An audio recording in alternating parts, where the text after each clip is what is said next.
You're listening to Read the Damn Book, and this is episode number 10. Welcome to Read the Damn Book podcast. I'm your host, Michelle Glogovac, where I read every book of every author that I interview on this show.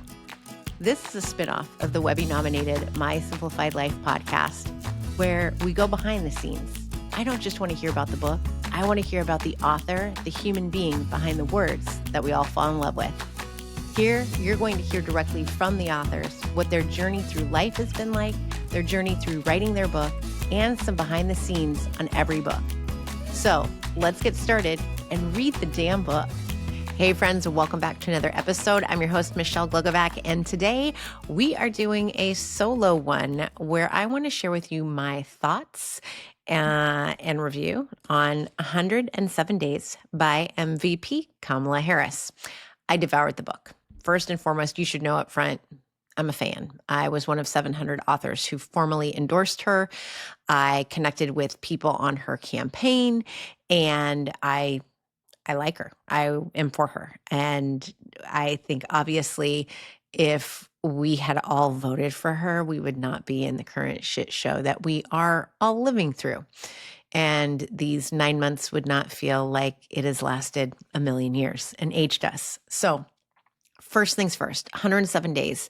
That is literally how long she had to campaign from the moment that President Biden decided that he was not going to run to endorsing her. And that was a total of 5 minutes between when he said he's out to when he said he backs MVP. And she had 107 days to pull this all together. That also meant that the team that was working with Biden on his campaign had to change everything. And I want you to just consider how much work that entails in and of itself, because there's signage, there's websites, there was the entire DNC that was already planned around President Biden. And Harris was on the ticket, but this is changing everything. Her name, her logo, motto, whatever you want to call it, all of these things to figure out what direction they wanted to go into for her to choose her running mate. It is a big deal. It also covers how she had to tell her family and what their reaction was and who supported her, who didn't support her. The list is long. So before I received the book, I saw in the media some of the headlines of how they claimed she slammed Gavin Newsom and she didn't want Mayor Pete Buttigieg to be her running mate. And there was a lot of negative reviews, but I went in wanting to read it for myself. I wanted to really see what exactly it is that Kamala Harris said about all of these people. When it comes to someone like Gavin Newsom, all she did was paste the text of his text message to her. That is it. She didn't slam him. She didn't say anything. She just gave the facts. That's what the book is about. It's the facts of this is what happened. So if the media wants to spin that and say, oh, she put down everybody, it's the facts. You can't argue with the facts. And it doesn't mean that she put anybody down. Maybe people should just be kinder. Then they wouldn't have to be ashamed of what's written about them. I will say that the biggest disappointment for me was reading the parts about Dr. Jill Biden. I felt a huge, ugh, that's gross. And I don't want to give spoilers, but if you read the book, get to the July 4th fireworks party, and Dr. Jill Biden pulls Doug aside, Doug Emhoff, Dougie, and wants to know that they support President Biden. But the way that the conversation goes, it's gross. If in fact this did happen the way it did, and I'm going to assume that it did, it just put a different light on the Bidens, Dr. Jill Biden in particular. And that disappointed me. Yet when I read it, I kind of went, oh, that tracks. That makes sense. I see that. I can see it happening, which is how I felt about, just gross. So that would be the biggest disappointment. I have to say, I loved the support she received. And there are two main couples that supported her from the get-go, but the biggest couple that just came out as shining stars were the Clintons. And it made me so happy to read what these conversations were like and how President Clinton and uh, Secretary Clinton came together and were just so enthusiastic and supportive and truly like the friends that you wish you had when you have something this big or even something very small going on in your life. That's the support that we all deserve and need. The Obamas also played a nice role, but I felt like they were a bit slower to respond in their support, which is what made the Clintons just shine through. And you just want to go through the book and then go through the phone and the speakerphone and hug them because they were so genuine in their support. Every staff member that MVP works with, incredible, incredibly hardworking. She has a friend who left her family and came to campaign and lead things and did not go home, did not see her family that entire time. The amount of work that goes into any campaign, but especially a presidential campaign and one that only lasts 107 days, is a huge amount of pressure. It's a huge amount of work. And this is offering us a behind the scenes of what all of this looks like.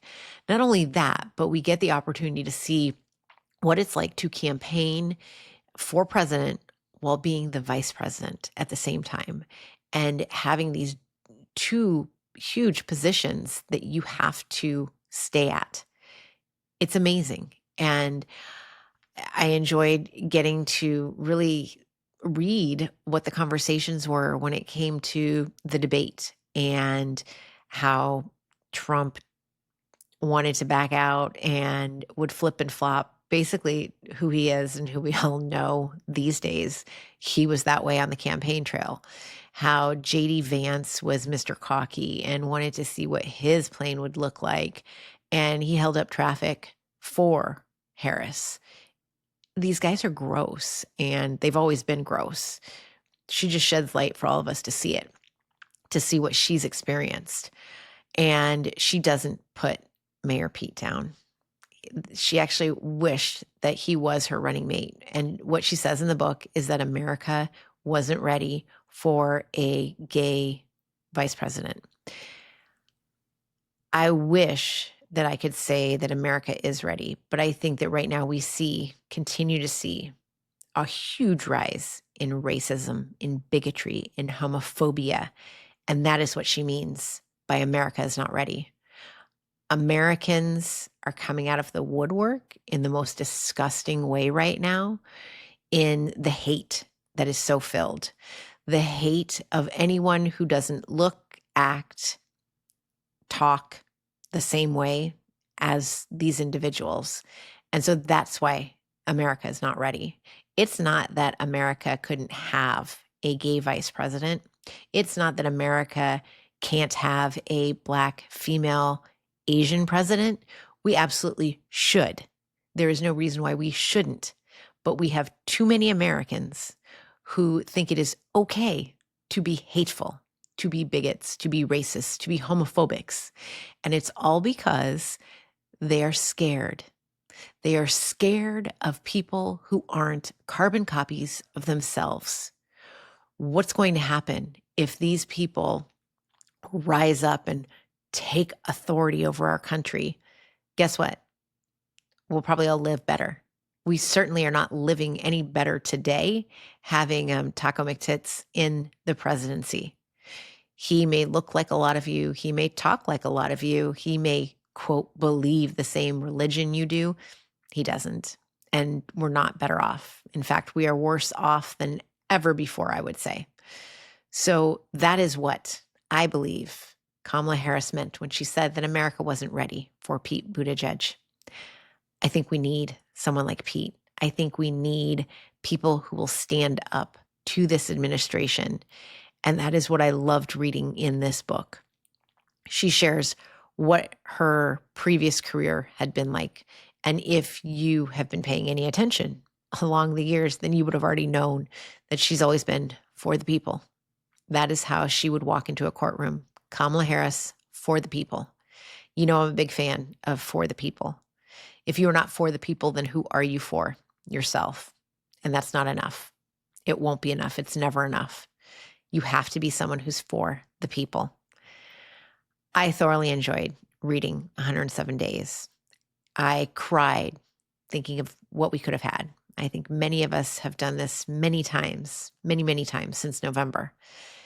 And then to feel what she felt when she knew it was over.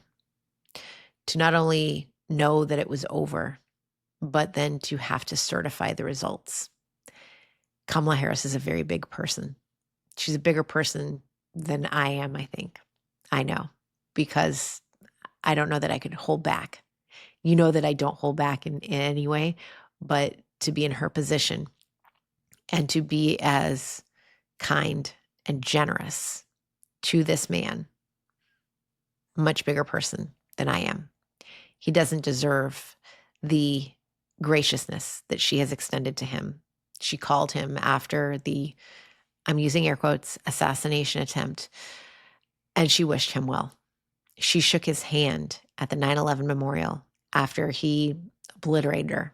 And then later, when she called to concede, he was nice to her. He's a con man. And she's a big person with a big heart. We don't deserve her either, because so much of our country has voted this way. So much of our country is so hateful and spiteful and doesn't want better for their neighbors. Kamala Harris would have been better for our neighbors. She is better for our neighbors. She's someone for the people. So if you get the opportunity, take the opportunity to read 107 Days.